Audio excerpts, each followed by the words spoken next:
நான் கொஞ்சம் வித்தியாசமா கேட்குறேன். ஒண்ணே ஒண்ணு உங்கள்ட்ட காட்டணும்னு நினைக்கிறேன்.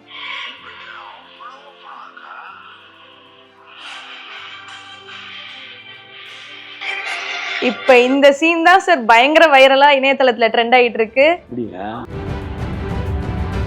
எதுக்காக இந்தியை கொண்டாந்து மல்லு கட்டுற? அது that is a foreign language. நான் சொல்றேன், your Hindi is a foreign language to me. Any other language other than Tamil is alien to me. இவ்வளவு பகிரகமாக கொள்ளையடிக்கிறதுங்கிறது உலகத்தில் எந்த ஆட்சியில் நடந்தது? 10 அடி ரோட்டையே 100 கிலோமீட்டர் தூரத்துக்கு கொள்ளையடித்த மாபெரும் ஆட்சி ஸ்டாலினுடைய ஆட்சி தான். சேகர் பாபு ஒரு எடுபிடி. அவர்கிட்ட ஒரு பெரிய சிறப்பு என்னென்னா, மந்திரியாக்குனாலும் எடுபடியாக நடந்துக்குவார், மன்னராக்குனாலும் எடுபடியாக நடந்துக்குவார். அவர் பிறப்பே எடுபடியாக நடந்துக்கிற பிறப்பு. ஜெயலலிதாவுக்கு முன்னாடி ஓடி விடுவார், ஸ்டாலினுக்கு முன்னாடி ஓடி விடுவார், அழுவார். குளத்தூரில் திமுகவால் விரட்டி அடிக்கப்பட்ட ஒருவர் அங்கே போய் வேட்பாளராகி ஸ்டாலினை தோற்கடிச்சிருக்கிறார். அந்த அம்மா விஜயகாந்த் சம்சாரம் நான் சேர மாட்டேன்னுச்சு. நம்ம வைகோ ஐயோ நான் நினைச்சு பார்க்க மாட்டேன், என் கற்பு கெட்டு போயிட்டாரு. ரொம்ப விசுவாசமா இருக்காங்க. ரொம்ப விசுவாசமா. இன்னும் மற்றவங்களுடைய கற்பு தெரியல. நேயர்களுக்கு வணக்கம். திஸ் இஸ் விஜய் ஸ்ருதி. இன்னைக்கு என் கூட தமிழ்நாடு தன்னுரிமை கழகத்தின் தலைவர் திரு பல கருப்பையா அவர்கள் தான் இணைஞ்சிருக்காங்க. அரசியல் களம் குறித்து நிறைய விஷயங்களை அவர்கிட்ட கேட்டு தெரிஞ்சுக்கலாம். ஹாய் சார், வணக்கம் சார். நிறைய பேர் உங்கள்கிட்ட காலையில வந்தோடனே ஒரு விஷயம் கேட்டிருப்பாங்க. நான் கொஞ்சம் வித்தியாசமா கேட்குறேன். அதுக்கு முன்னாடி ஒன்னே ஒன்று உங்கள்கிட்ட காட்டணும்னு நினைக்கிறேன்.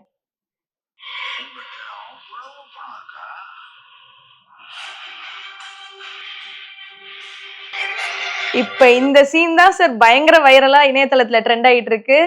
ஆமா, இது அப்படியே ரியாலிட்டியில நடந்துருச்சு அப்படிங்கிற ஒரு விஷயம் வந்துட்டு நிறைய பேர் இதை பாருங்க. நடந்துருச்சு. சர்க்கார் படத்துல வந்துட்டு உன்ட்ட அவ்வளோ இது இருக்கு அப்படின்னு கேட்டப்போ மக்களை காமிச்சார்ல, அந்த சீனை சொல்றேன். அது பயங்கரமா இன்டர்நெட்ல யங்ஸ்டர்ஸ் எல்லாருமே அதை ட்ரெண்ட் ஆக்கிட்டு இருக்காங்க. அன்றே கணித்தார் அப்படிங்கிற மாதிரியான விஷயங்கள்லாம். சோ என்ன நினைக்கிறீங்க அரசியல் நிலவரத்தை பத்தி? இப்போ தனியாக ஆட்சியை பிடித்து விட்டாரு, பெரிய சாதனை தானே அது. Okay okay sir. இப்போ விஜய் அவர்களுக்கு வாக்களித்த மக்கள் எல்லாருமே தற்குறி அப்படிங்கிற ஒரு விஷயம் வந்துட்டு திமுக அப்படிதான் சார். திமுக கட்சியில இருக்கிறோம், திமுக சப்போர்ட்டர்ஸும் வெளிப்படையா இணையதளத்துல பேசிட்டு இருக்காங்க.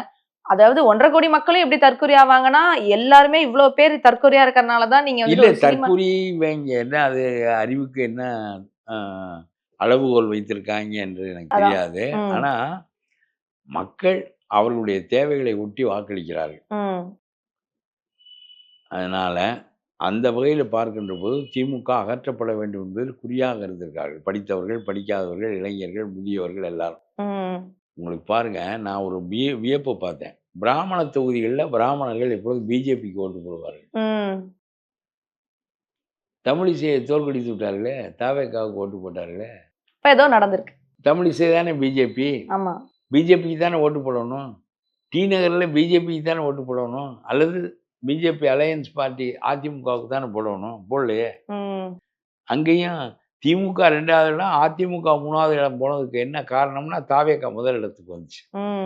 தாவேக்காயை முதலிடத்துக்கு வந்துச்சுன்னா அங்கே அதிகமாக உள்ள பிராமணர்கள் தாவேக்காவை தேர்வு செய்தார்கள், மயிலாப்பூர்ல. அங்கேயும் அதே மாதிரி முஸ்லீம்கள் பெரும்பாலும் இந்த பக்கம் போட்டாங்க. அதெல்லாம் ஸ்டாலின் அடிபட வேண்டியதுக்கு காரணம் அதெல்லாம். ஈவன் கிறிஸ்டியன்ஸும் சரி. ஆனா என்னன்னா, அதாவது காஸ்ட் பேஸ்ட் ஓட்டு இந்த எலெக்ஷன் முறியடிச்சிருக்கு அப்படிங்கறத நம்ம கண்டிப்பா சொல்லலாம். அதெல்லாம் சொல்ல முடியாது. அடிச்சு விறுவிறுன்னு வந்துச்சு.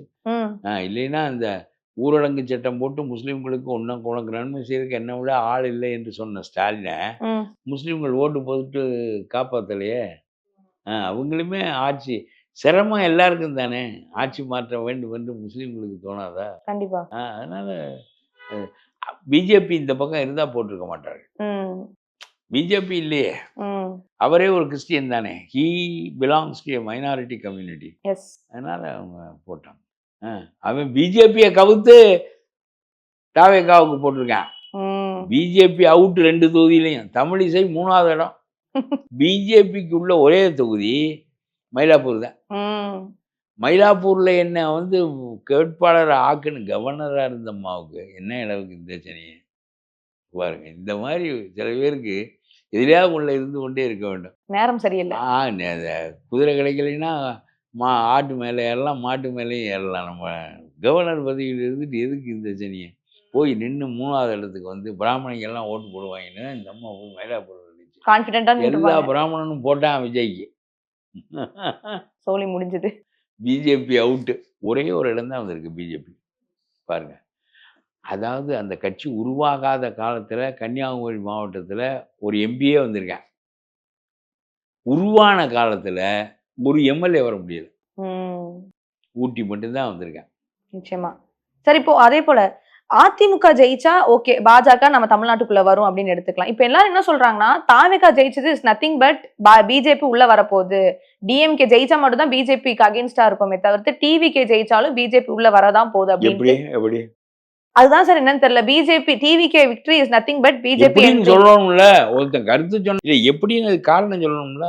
அது காரணம் அப்படி யாரும் வெளிப்படையா அவ்வளோ டீட்டெயிலா என்ன சொல்ல காரணம் மாட்டாங்க. சொல்லுகிறார்கள் நினைக்க கூடும் என்றால் விஜய் தைரியமா எதிர்க்க மாட்டார் பிஜேபியை நினைக்கிறார்.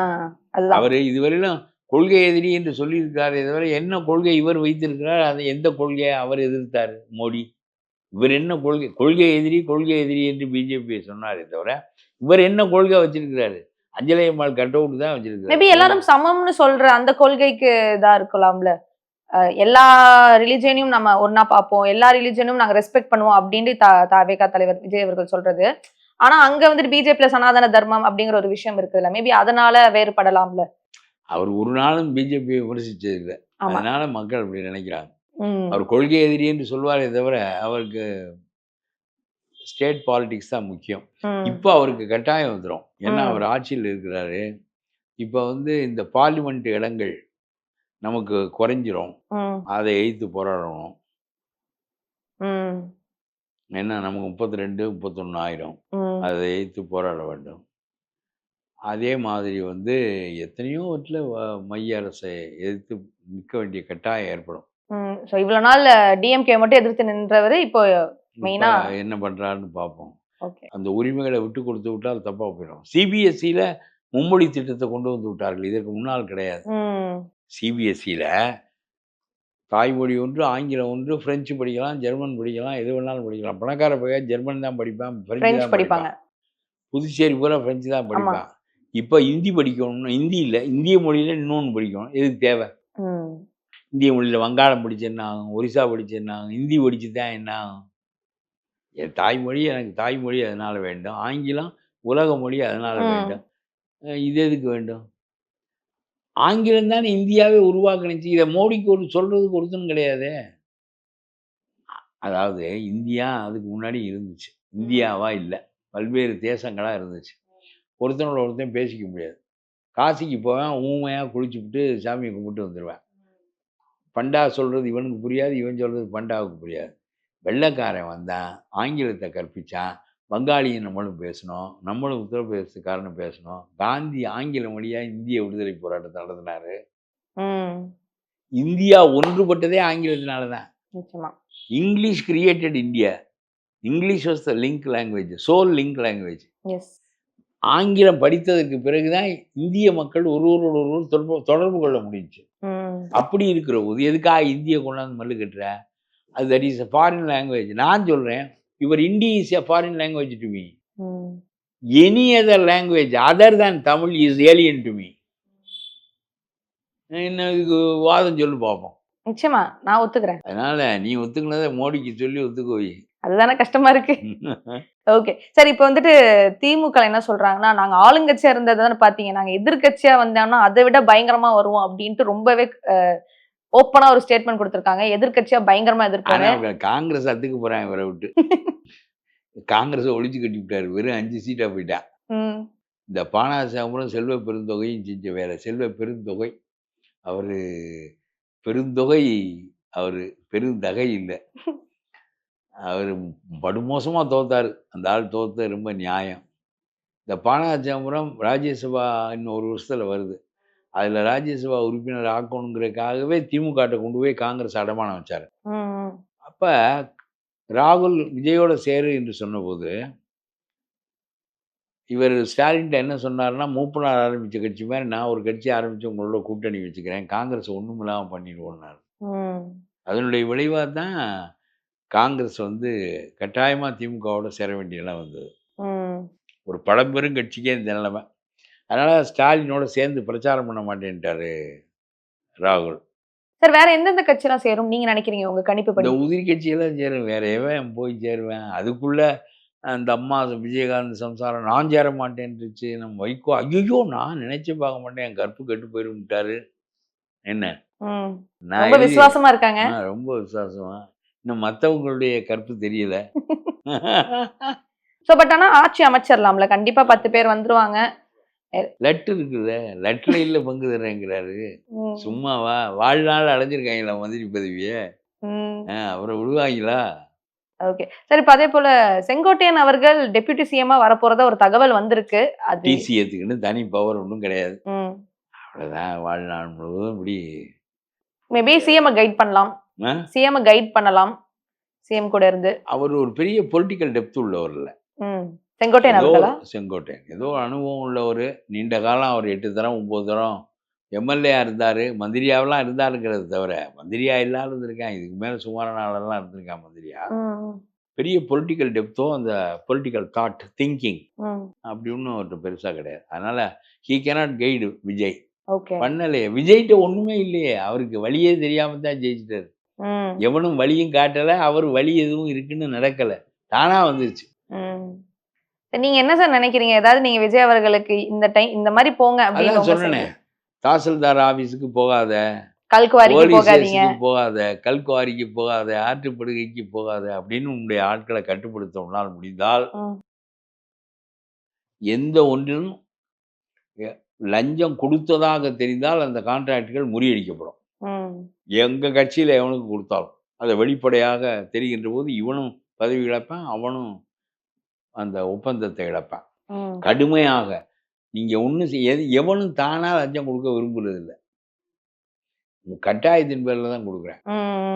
கட்டாயத்தின் பேர்ல எப்படி கொடுக்குறேன்னா, நேரு நம்ம ஸ்டாலின் ஆட்சியில எப்பவும் என்ன செய்வாங்கன்னா, ரோடு போடுற சாலை போடும்போது 2 இன்ச்சு கல் போடணும்னு வச்சுக்கோங்க, சரடை 1 இன்ச்சு போட்டு 1 இன்ச்சு பணத்தை சாப்பிட்ருவேன். இந்த 1 இன்ச்சு பணத்தை கான்ட்ராக்டர் மந்திரிக்கு கொடுப்பேன், இன்ஜினியருக்கு கொடுப்பேன். சரியா? 1 இன்ச்சு பணத்தை இவங்க 2 பேரும் கொடுத்துருவேன். அவனுக்கு 1 இன்ச்சு போடாததுனால அது வர்ற பணத்தை அவர்களுக்கு கொடுக்குறானே தவிர அவனுக்கு அதில் ஒன்றும் இழப்பு இல்லை. அவனுக்குள்ள லாபத்தை அவன் பெற்றுக்கின்னு போயிடுவான். இது மாதிரி புலனாய்வுத்துறை கண்டுபிடிச்சிச்சு. 40 அடி ரோட 30 அடி ரோடாக ஸ்டாலின் அரசு போட்டது. கான்ட்ராக்டர் போட்டான். 40 அடி ரோட அகலம் 10 அடியை சாப்பிட்டாங்க. எவ்வளவு தூரத்துக்கு? 100 மைல் தூரத்துக்கு. அப்ப எவ்வளவு கோடி மிஞ்சி இருக்கும். இதுல சீஃப் இன்ஜினியர் 40 அடி ரோடு இருக்கதா கையெழுத்து போட்டிருக்காங்க. ஆனா 30 அடி ரோடு தான் இருக்கு. இன்னமும் 30 அடி ரோடு தான் இருக்கு. இவ்வளவு பகிரகமா கொள்ளையடிக்கிறதுங்கிறது உலகத்துல எந்த ஆட்சியில் நடந்ததில்லை. 2 இன்ச்சு ஜல்லிக்கு 1 இன்ச்சியை கொள்ளையடிப்பான் லஞ்சமா. 10 அடி ரோட்டையே 100 கிலோமீட்டர் தூரத்துக்கு கொள்ளையடிச்ச மாபெரும் ஆட்சி ஸ்டாலினுடைய ஆட்சி தான். ஆகவே இது வழக்கு போடப்படலை. புலனாய்வுத்துறை டிஜிபிகிட்ட சொன்னிச்சு, நீங்க வழக்கு பதிவு செய்யல. ஆகவே ரொம்ப கேவலமான ஆட்சி. இவ்வளவு அட்டூழியம் நடத்தின ஆட்சிக்கு நேர்மாறா விஜய் நடக்கணும். யாரும் ஒப்பந்தக்காரர்கள் நேரடியாக அதிகாரிகளிடம் முறைப்படி சட்டப்படி கண்டுபிடிக்கப்பட்டால் அதிகாரியும் பதவி இழப்பான், நீங்களும் பணத்தை இழப்பீர்கள்னு சொல்லணும். எங்க ஆளெல்லாம் தாசில்தார் ஆபீஸில் கண்டா விரட்டி எறிங்கன்னு சொல்லணும்.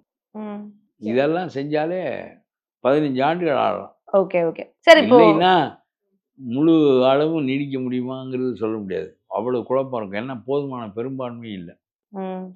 ஸோ ஒரு மூத்த அரசியல்வாதி தலைவரா நீங்க அவருக்கு இதை சொல்றீங்க. கண்டிப்பா இது அவருக்கு போய் சேரும்னு நினைக்கிறேன். சார் எனக்கு இன்னொன்னு என்னன்னா, கொளத்தூர்ல ஸ்டாலின் அவர்களுடைய தோல்விக்கு காரணம் அவரு அந்த இடத்துல ஒழுங்கா பண்ணல அப்படிங்கிற ஒரு அதிருப்தினாலயா, இல்ல தாவேகா அவர் செய்ய வேண்டிய ஒரு தொகுதிக்கு என்ன செய்யணுமோ அதை போல 10 மடங்கு கொளத்தூருக்கு செய்திருக்காரு. இதுக்கு தானே சேகர் பாபு போட்டார் மந்திரியா. சேகர் பாபு ஒரு எடுபிடி. அவர் எப்பவுமே அவர்கிட்ட ஒரு பெரிய சிறப்பு என்னன்னா, மந்திரியாக்குனாலும் எடுபடியா நடந்துக்குவார், மன்னராக்குனாலும் எடுபடியா நடந்துக்குவார். அவர் பிறப்பே எடுபடியா நடந்துக்கிற பிறப்பு. ஜெயலலிதாவுக்கு முன்னாடி ஓடி விடுவார், ஸ்டாலினுக்கு முன்னாடி ஓடி விடுவார், அழுவார். என்ன எல்லாம் அவரால் தான் முடியும். அப்படி ஒரு பெரிய தேர்ந்த நடிகர். விஜயை விட தேர்ந்த நடிகர் சேகர் பாபு தான். அதனால எவ்வளவோ காரியங்கள் கொளத்தூர் ஒரு சின்ன சிங்கப்பூரா ஆக்கப்பட்டிருக்கு. ஆனால் அந்த மக்கள் வெறுத்தாங்க. என்னன்னா, சட்டம் இல்லை, ஒழுங்கு இல்லை, நம்முடைய உரிமைகள் இல்லை, எல்லாரையும் சுரண்டிக்கின்னு எனக்கு 2 கக்கூஸ் கூட கட்டி கொடுத்தா சரியா போச்சா? குளத்தூர்ல திமுகவால் விரட்டி அடிக்கப்பட்ட ஒருவர் அங்க போய் வேட்பாளராகி ஸ்டாலினை தோற்கடிச்சிருக்கிறார். சரி, இப்ப மக்கள் எல்லாம் என்ன சொல்றாங்கன்னா, அகைன் இப்ப நிறைய ரேப் கேஸ் நடக்குது, நிறைய இடத்துல ஊழல் நடக்குது, நிறைய கஞ்சா இந்த மாதிரி போதைப் பொருட்கள்லாம் இருக்குது. இதெல்லாம் வந்துட்டு எல்லாம் என்ன நடந்தாலும் எதுக்கு நீங்க அரசியல் குத்த சொல்றீங்க? இது எல்லாமே நடந்தாலும் இப்ப அடுத்த 5 வருஷத்துல வந்துட்டு விஜய் அவர்கள் வருவாங்களே, இப்ப இனிமேல் ஊர்ல எந்த ஒரு ரேப் கேஸும் நடக்காதான்னு நாங்க பாக்குறோம் அப்படின்ட்டு சவால் விடுறாங்க. 1, 2 குற்றங்கள் நடந்தா மீறி நடக்கும். சமூகத்துல குற்றவாளிகள் எவ்வளவுக்கு குறைவாக இருக்கிறார்கள்ங்கிறதான் கேள்வி. பரவலாயிரும். நீங்க தண்டிக்கப்படவில்லை, போலீஸ் கருத்து செலுத்தவில்லை என்றால் குற்றங்கள் பரவலாயிரும். ஒரு ஒன் வே டிராஃபிக்ல போகையில ஒரு தடவை நீ மாட்டிக்கிட்டு வான்னு தெரிஞ்சுன்னா அதில் போக மாட்டேன். கேட்பாரே கிடையாது அப்படின்னு முடிவு பண்ணா, இல்லை ஒரு 5 ரூபாய்க்கு கொடுத்துட்டு போகலான்னு முடிவு பண்ணா நீ போவ. இப்போ குறுக்க போகிறது தான் நல்லதுன்னு போவ. இதெல்லாம் கேட்பாரற்ற தன்மை இருந்ததுனால இப்போ கேட்கின்ற நிலைமை வந்தால் இதெல்லாம் ஒழியும். ஓகே சார், நிறைய விஷயங்கள் எங்களோட பகிர்ந்துக்கிட்டீங்க. நேரத்துக்கு ரொம்ப நன்றி. தேங்க்யூ.